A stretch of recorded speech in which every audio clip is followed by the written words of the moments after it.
Lamborghini just posted the best year in its entire history, and it did that while quietly admitting the exact opposite of what it promised the world 4 years ago.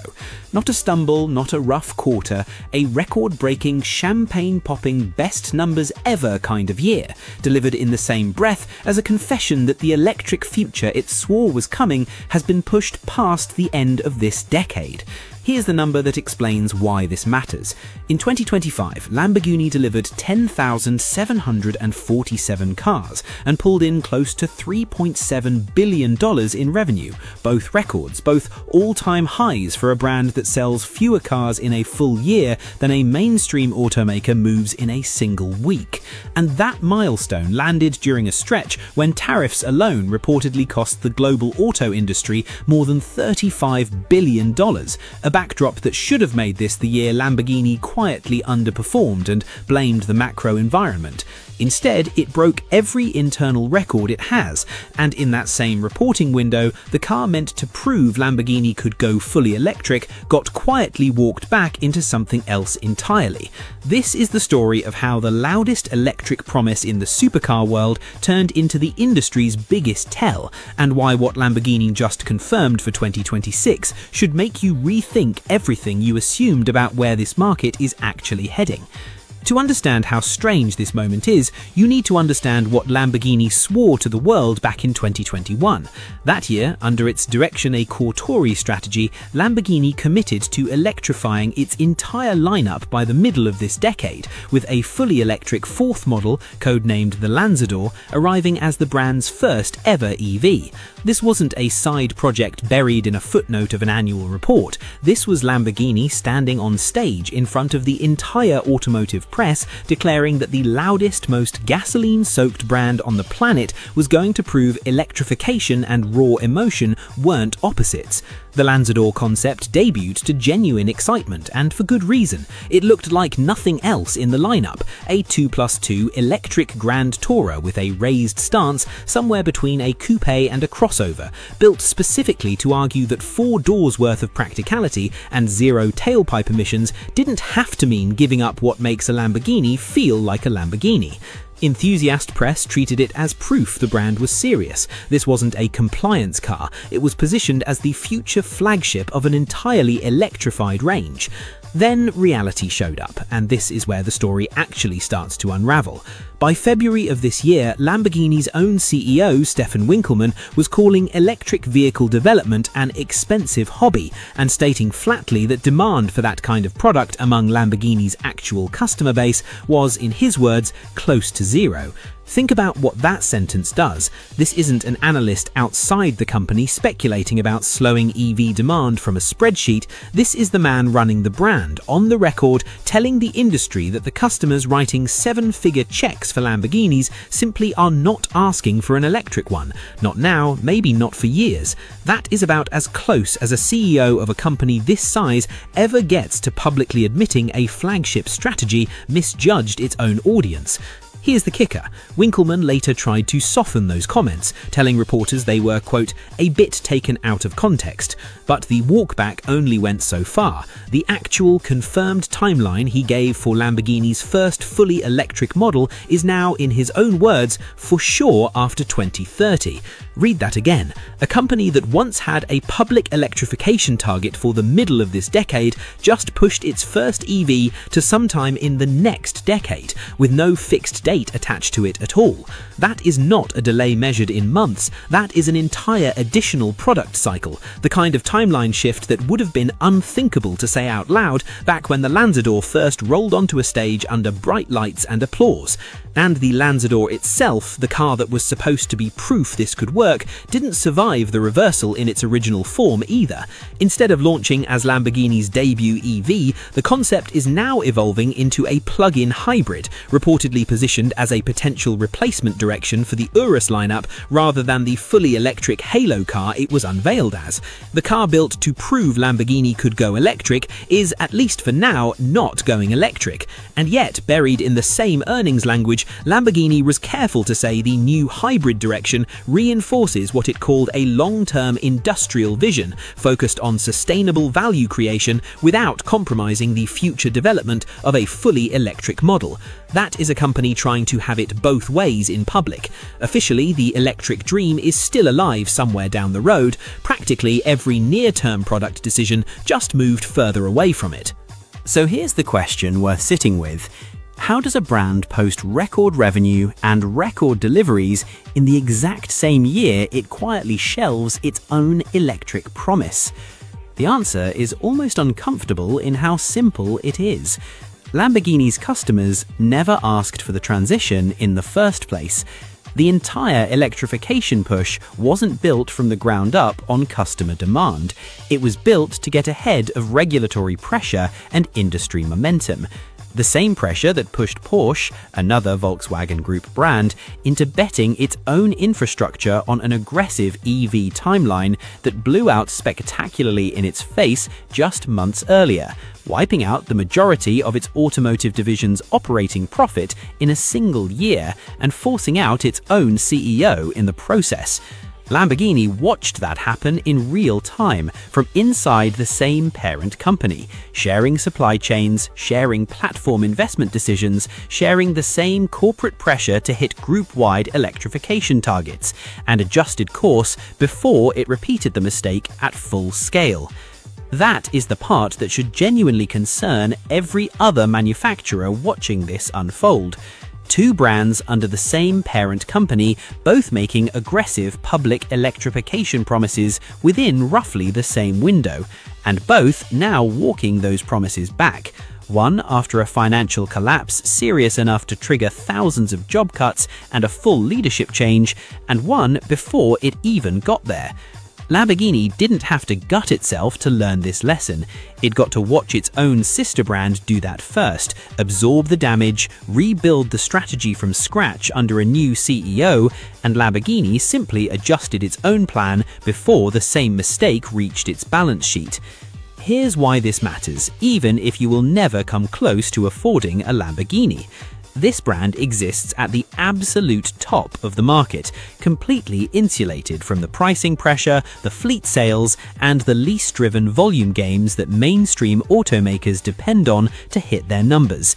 If any manufacturer on Earth could afford to force an unpopular technology onto its customer base and simply wait for demand to catch up, absorbing the development cost as a rounding error against billions in margin, it's the one selling seven-figure cars to buyers who don't finance them and don't cross-shop on a monthly payment.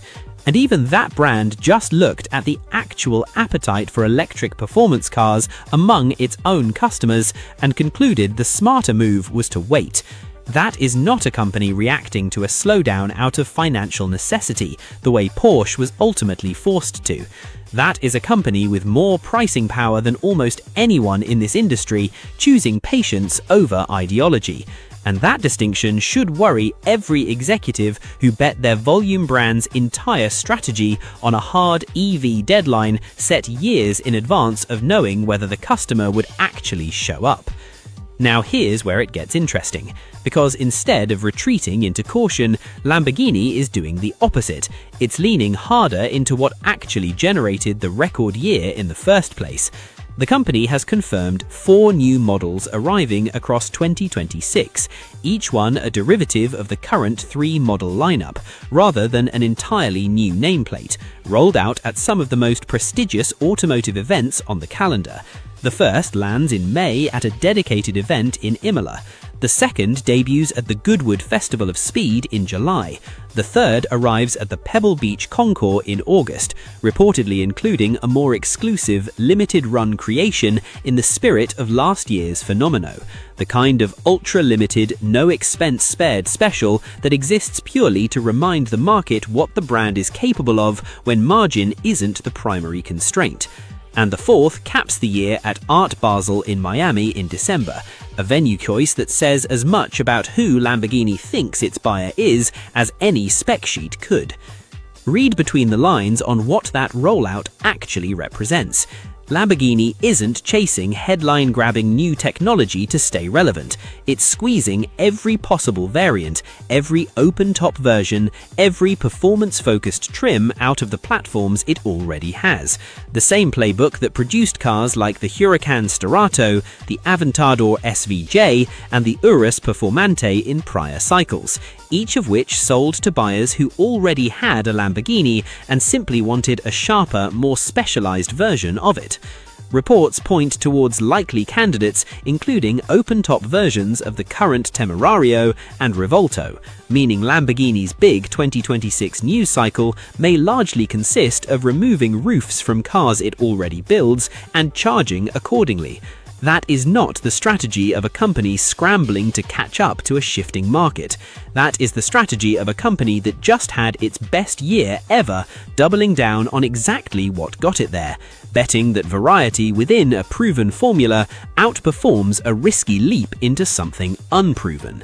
And it's not stopping at road cars. Lamborghini's Squadra Corse racing division has confirmed it is pausing its SC63 prototype, the effort competing at the top level of endurance racing in both the United States and Europe for the entire 2026 season.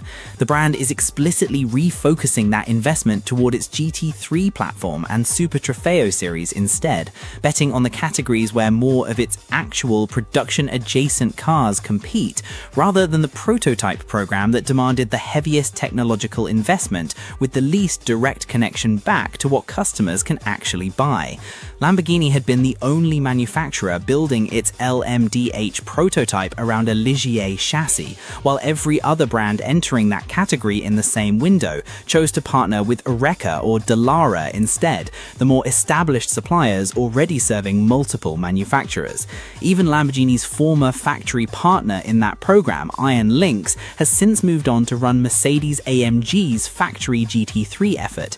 Even in motorsport, the pattern holds. Redirect the resources toward what's already working. Pull back from the expensive, forward-looking bet that isn't paying off on the timeline anyone hoped for, and reallocate that budget toward the categories directly tied to the cars sitting in dealer showrooms right now. So where does this actually leave the rest of the market? Every manufacturer that spent the last 5 years treating an aggressive EV timeline as an unquestionable inevitability now has to sit with an uncomfortable data point. The brand with arguably the most devoted, least price-sensitive customer base in the entire industry looked directly at electric demand from its own buyers and concluded the honest answer was not yet, and possibly not for years. That is not a company that failed to execute the way Porsche did, burning through billions and its own CEO in the process. That is a company that watched the execution risk play out next door, inside its own parent group, and chose to wait rather than repeat it at its own scale. This is the part every BMW, every Ferrari, every Mercedes-AMG executive should be sitting with right now in private.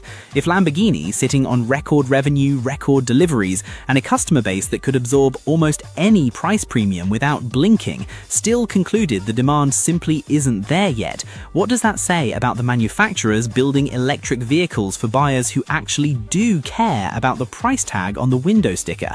The luxury end of this market just handed everyone else a preview of what happens when you let actual customer behavior instead of regulatory pressure and industry momentum decide the timeline. And Winkleman himself left the door only partially closed, saying Lamborghini would, quote, follow very closely the rate of acceptance of electric cars in the future for its type of customer, and that the company would never say never on going fully electric eventually. That is not a company burning the bridge. That is a company standing on the near side of it, waiting to see if anyone actually needs to cross.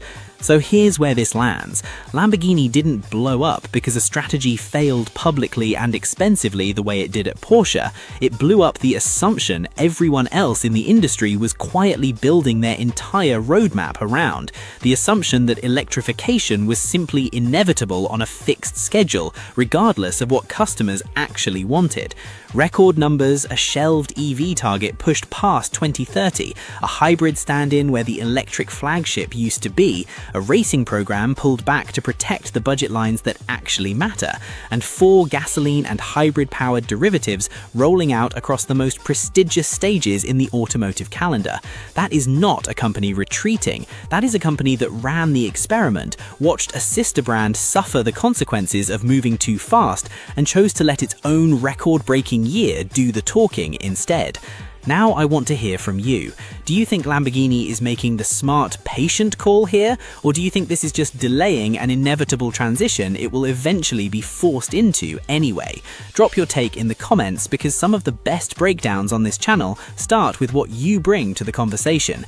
And if this kind of deep numbers-first analysis is what you actually want from a car channel, instead of surface-level hype, make sure you're subscribed, because this is exactly the research most channels won't do for you.